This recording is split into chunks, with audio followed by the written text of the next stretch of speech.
Bueno, lo habíamos anunciado, estamos con Gilda Pedicone y con Rodolfo Burgos.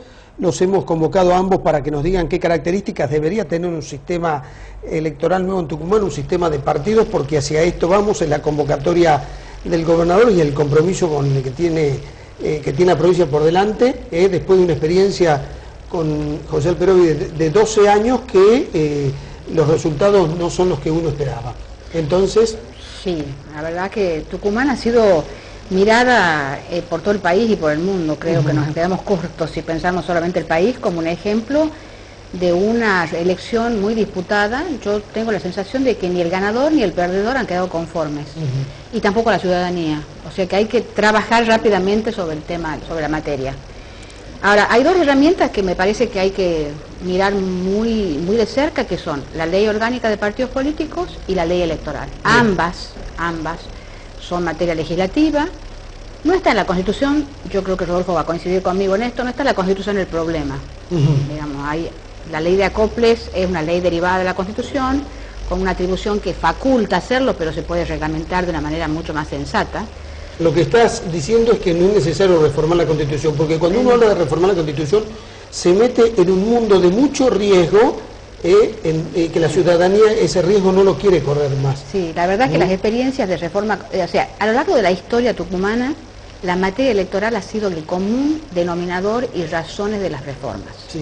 Para pasar de los colegios electorales permanentes al colegio electoral ad hoc, para pasar de la elección indirecta a la elección directa después del efecto, digamos, del colegio electoral de aquella elección de Domato Chevaya, para pasar al sistema de reelección, para pasar al sistema de lemas, a la acople, la historia de Tucumán y sus reformas constitucionales están llenas de vinculación a la materia electoral. Bien. No queremos, la verdad, asumir nuevos riesgos de que con esa excusa, que a veces es válida, pero otras veces no, sí, que se pierde la moderación y se toquen otras instituciones que a nuestro juicio están perfectamente bien y deben ser preservadas. Bueno. Así que no creemos, yo en esto asumo un criterio muy personal, no creemos que el problema está en la Constitución. El problema está en las leyes derivadas de la Constitución, que es la ley orgánica de partidos políticos y la ley electoral tucumana, que están llenas de falencias, llena de anacronismos, llena y faltantes de disposiciones. En Tucumán no hay en materia electoral, no hay un capítulo de faltas y delitos electorales. Todo lo que se ha visto en la elección del 23 de agosto es la prueba de la cabal demostración de una legislación que ha hecho aguas por todos lados, que claramente hay que tocar. O sea, que todo lo que ocurrió que está mal no está tipificado como delito electoral. No, porque en Tucumán no hay un capítulo vinculado al tema. Todo lo que significa en otros distritos, en otras jurisdicciones, el acarreo de votantes, las formas clientelares a la luz del día, este sistema donde hemos visto, digamos, punteros haciendo con la gente más necesitada un uso y aprovechamiento de los dineros públicos afectados a un condicionamiento del voto. Eso, México, que has dado como referencia al inicio de la presentación, es un país que hace muchísimos años tiene muy bien legislado el tema, y no hace falta ir muy lejos. Córdoba, Buenos Aires, algunas provincias argentinas tienen este tema muy bien resuelto. Rodolfo, ¿coincidencias? Sí, yo creo que Tucumán tiene una constitución impresentable, la verdad. Yo creo que la constitución del 90, que es una constitución, digamos, pergeñada por el bucismo prácticamente en soledad, no ha sido sino empeorada en el 2006 con el alperovichismo en sociedad. Entonces la Constitución, que es el pacto más amplio que puede suponer una sociedad civil tendiente a limitar el poder, en Tucumán no ha sido amplio en sus dos últimas versiones. Entonces, yo sí creo que hay cambios institucionales importantes para hacer en Tucumán. Lo que no creo es que la necesaria reforma política hoy tenga que pasar por una agenda de cambio en la Constitución. Me parece que cuando se dice eso, lo primero que se hace es patear la pelota lejos. Digamos, decir, la propia rigidez que tiene la modificación de la Constitución hace pensar que eso es algo bastante complejo, y como tantas veces ha ocurrido, digamos, nosotros cuando pasan las elecciones escuchamos que esto no va más, que así no va más, pero digamos al cabo de 4 años se vuelve a repetir. Digamos, la reforma política que Tucumán necesita, lo primero que necesita es sincerar. Bien, es decir, pero ahora una convocatoria del gobernador que va a ser difícil no cumplirla, donde dijo llamamos a todos los sectores que opinen. Bueno, es interesante. A mí, cuando yo escucho que digamos, se habla de reformar la Constitución, yo pienso con sinceridad que estamos hablando de reformar el sistema político. Sí, yo sí creo que... Ustedes ambos dijeron, Constitución no la toquemos, con reformar las leyes... Yo creo que es necesario para una reforma política, primero, un acuerdo político que sustente, porque, a ver, reforma política no es sacar una ley, con eso no hacemos nada. Acá lo que tiene que haber es acuerdos profundos acerca de eliminar prácticas políticas que los cometen unos y otros, digamos, decía aquí no hay que entrar en el maniqueísmo de pensar de que los errores son solo de un lado. El clientelismo, por ejemplo, Guillermo Donel, uno de los politólogos más reputados de la Argentina, decía es una institución informal, permanente y ubicua. Ubicua quiere decir que está en todos lados. Entonces, el clientelismo no es privativo de las clases bajas, el clientelismo hay en todas las clases sociales, hay todo el tiempo, no es solo cuando hay elecciones. Ahora, es en las clases sociales bajas en donde sí el clientelismo se enraiza de manera muy particular, porque allí donde hay necesidades, donde hay pícaros que pueden aprovechar las necesidades, y así como desde el discurso jurídico no se pueden generar reproches sobre personas que solucionan un problema alimentario a cambio del voto, sí se pueden generar reproches acerca de los pícaros que construyen poder político con mendrugo. Esto sí es posible cambiarlo, pero para esto no hace falta una ley. Digamos, en Tucumán hacen falta muchas y muy importantes leyes, como decía Gilda, nosotros solemos hacer la broma en la cátedra de que en Tucumán en materia electoral la única ley que hay es la ley de la selva. Tucumán no tiene ley de financiamiento de la actividad política, Tucumán no tiene un marco normativo, por ejemplo, como sí hay a nivel nacional, y creo que funciona muy bien, de asignación de los espacios publicitarios en los medios audiovisuales.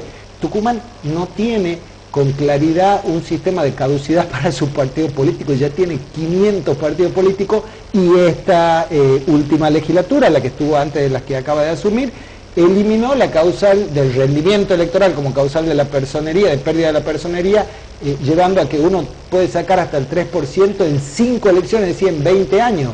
A este paso, en las próximas elecciones vamos a tener 800 partidos políticos. Ahora, y ahí sí es donde está una de las principales medidas que hay que tomar.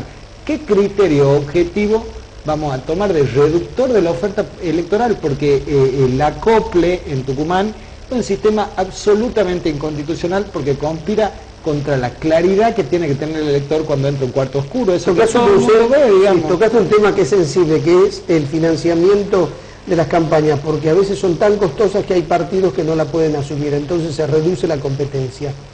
Bueno, a nivel nacional, por eso existe un sistema que de alguna manera incentiva a que los partidos consigan su dinero, pero también el Estado garantiza la cobertura de determinados gastos para que la competencia sea de programa y no de dinero. En Tucumán, por eso es la broma que hacemos nosotros, la ley de la selva, porque en Tucumán el más grande se lo come al más chico, el más grande anuncia y pauta lo que quiere, total nadie controla nada, no se controlan los gastos de campaña, digamos. En Tucumán hay ausente un andamiaje institucional que permita sustentar una democracia en la cual creamos. Gilda, lo que necesitamos es que haya una verdadera competencia, porque hasta aquí la regla era tan desbalanceada que nadie podía competir con el más grande. Hay un número que a mí, Tucumán ha sido un ejemplo de las cosas que no deberían ser. 25.000 candidatos. Sí. Con 1.000 partidos políticos, entre acoples de partidos provinciales, municipales y comunales. Para 400 cargos es una enormidad, porque nadie puede imaginar que hay tantas ofertas tan distintas una de otra que justifiquen esa cantidad enorme de candidaturas y de partidos. Entonces, esta modalidad de que con muy pocos adherentes se hace un partido político, que con muy pocos afiliados se lo mantiene vivo, y un partido político que nace, nunca muere, resucita milagrosamente en víspera de la elección, para atender el reclamo de algún puntero o de algún referente político que no ha tenido en su propio partido algún acogimiento, resucita partidos, alquila partidos que se compran y se venden al mercado como si fuera un objeto de comercial, para darle vida a una candidatura que todos sabemos que coincide, que digamos que solamente se limita al primero de la lista, y los demás acompañan para cumplir una formalidad. En Tucumán esto es el tema, digamos, los partidos. El financiamiento, hasta hace poco no teníamos cupo femenino, tenemos el conflicto de los jóvenes votantes, porque Tucumán tiene una cláusula constitucional que fija la edad de 18 años como edad mínima para votar, y la ley electoral nacional la ha reducido a 16 años. Tucumán tiene ahí un problema de una franja de votantes que no está dentro de la Constitución autoriza, pero también está dentro de lo que la ley nacional, a los fines de las elecciones nacionales, sí pueden participar. Entonces tenemos muchos déficits. Muchos déficits. Hay un tema que me preocupa y que lo hablamos ya en algunos programas con vos, que tiene que ver con los niveles de representatividad. ¿Quieren que les dé un poco de matemática, le haga un poco de matemática? Fernando Jury, Marcelo Vittini tienen entre 8.000 y 10.000 votos. Misray son legisladores de toda una provincia que van a representar a 1,5 millones de habitantes, cuando tomen, levanten la mano. Misray, el concejal menos votado en la capital, tiene 9.000 votos. En realidad, ahí es donde uno ve, digamos, la inconstitucionalidad, insisto, del sistema del acople. La democracia, digamos, Giovanni Sartori, por ejemplo, suele decir que, digamos, un componente esencial en la democracia moderna es lo que él denomina un componente normativo o ideal. La democracia nunca es como debe ser, pero precisamente necesita ser un ideal para mejorar. La democracia debe ser fuertemente promovida y creída por los ciudadanos, porque si no, es un sistema que se distiende y que no es creído. Nosotros necesitamos legisladores que tengan 100.000 votos para salir electos, no 10.000 votos. No cree en nadie. Un legislador que con 8.000 votos está sentado tiene quizás la adhesión de 8.000 personas, pero hay casi 990.000 electores que no lo conocen o no lo han votado. Eso no está solo bien. Eso, que a ver, le va a tomar decisiones por esos 900.000. Pero yo sí creo que la regla es igual, entonces si es representante, no discuto que esté ungido como representante, lo que digo es que no es legítimo, que hay un problema de legitimidad grave. Nosotros necesitamos tener legisladores que creamos en ellos, en quien depositemos nuestra confianza porque ha obtenido un nivel de adhesión popular importante. De la misma manera, por ejemplo, que nuestros diputados nacionales, los que elegimos, son votados por una gran cantidad de gente. ¿Por qué a nivel provincial no? ¿Por qué a nivel provincial el sistema electoral es una timba? Porque la realidad es que es tanta la oferta electoral y son tan pocos los que logran el premio, que la mayor parte son candidatos frustrados. Es decir, es una ilusión que se participa en un juego que supuestamente da un premio, pero los que obtienen el premio son muy pocos. Hay un caso en la capital de uno de los acoples, digamos, en este caso del Acuerdo por el Bicentenario, que con 35.000 votos ha obtenido 4 legisladores. Es decir, digo, y eso en todo caso es una de la agrupación que más votada ha sido, pero se puede poner un legislador con muy pocos votos y eso no es sano para el sistema. Gilda, hay otra cosa de la cual reniega la gente. Dice, a mí me gusta el primero de la lista, el segundo, pero no el tercero, el cuarto y el quinto. Entonces quiero un sistema electoral donde yo pueda construir mi propia lista. Bueno, eso se llama, en términos de ciencia política, las listas bloqueadas y cerradas. Quiere decir que el armado de la lista está hecho por el partido con un orden que el elector no puede ni alterar ni sacar y poner. En ese contexto de lista bloqueada y cerrada, el elector tiene como única opción mirar al candidato que le guste, seguramente el primero, sabiendo que el segundo, en estos términos de poca representatividad que estamos hablando, no va a salir. Entonces, no nos importa tanto el que va después y el que va después, pero la verdad es que si uno tuviera que ser el mejor sistema electoral, y digo esto porque no hay sistemas electorales perfectos, tampoco hay sistemas electorales inocentes.